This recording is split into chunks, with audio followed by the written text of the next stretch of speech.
Have you ever wondered why it's so hot in the summer but chilly in the winter? Or why it rains so much during certain months? Let's dive into the fascinating world of climate and weather. You must have heard the words climate and weather. Many people assume they mean the same thing, but that's not quite true. So, what's the difference between them? Weather refers to the atmospheric conditions at a specific place and time. It can change quickly. One moment it might be sunny, and the next, it could be pouring rain. Weather is like a chapter in a book, giving you just a part of the story, such as a single rainy day or a sunny afternoon. On the other hand, climate is like the whole book.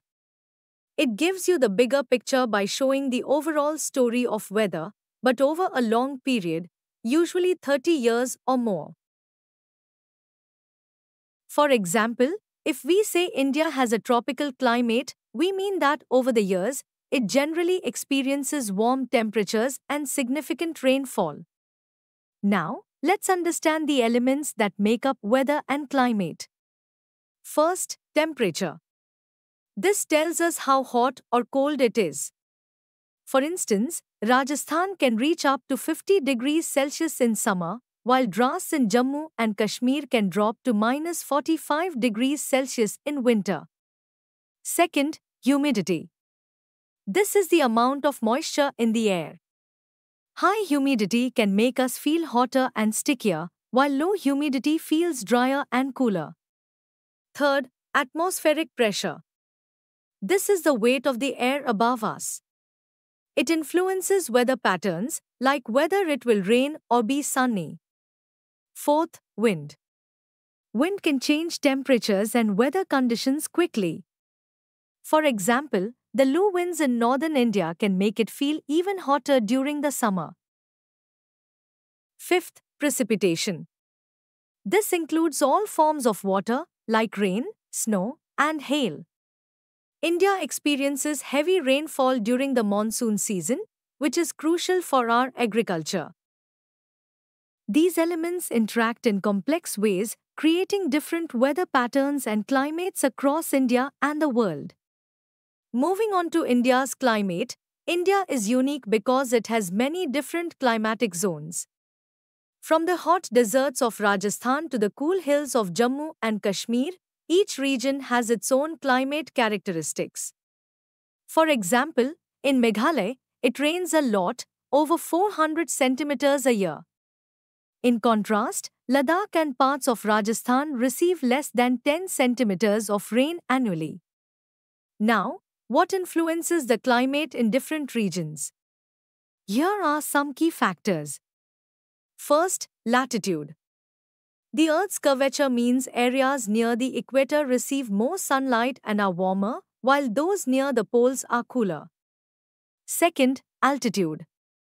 Higher altitudes mean cooler temperatures.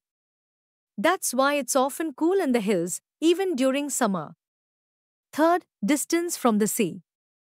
Places near the sea have gentler weather because the sea warms them in winter and cools them in summer. Places far away from the sea, on the other hand, usually have extreme weather conditions like warm summers and cold winters. Fourth, ocean currents. These can affect coastal climates. For example, warm ocean currents can lead to warmer coastal temperatures. Fifth, relief features. Mountains can block winds and create rain shadows, meaning one side of a mountain might be wet, while the other side is dry. Together, these factors shape the climate of a region, affecting everything from agriculture to daily life. Now, let's learn about the seasons in India. India experiences four main seasons. First, cold weather season, which is from December to February. The north experiences chilly nights, and snowfall is common in the Himalayas, while the south remains relatively warm. Second, hot weather season, which is from March to May. Temperatures rise, especially in northwestern regions, where they can exceed 45 degrees Celsius. Next, we have the monsoon season, which is from June to September. The arrival of the southwest monsoon brings heavy rainfall, especially to the western Ghats and northeastern states. Lastly, the retreating monsoon season, from October to November. As the monsoon winds withdraw, the weather becomes drier, but October can still bring heat and humidity. To sum up, understanding climate and weather helps us make sense of the world around us. The monsoon, for example, is not just a weather pattern, it's a lifeline for Indian agriculture. So, the next time you feel the rain or enjoy the sunshine, remember the science behind it. Have you ever wondered what would life be like if we didn't have monsoons? We hope you have understood about climate. Now, here's a secret on how you can study effectively with the EduRev app. You can learn with chapter notes, watch video lectures, and solve NCERT-based MCQ tests of this chapter on EduRev. And that's not all, you also get amazing courses for Class 9 and much more for your Class 9 preparation. Thank you.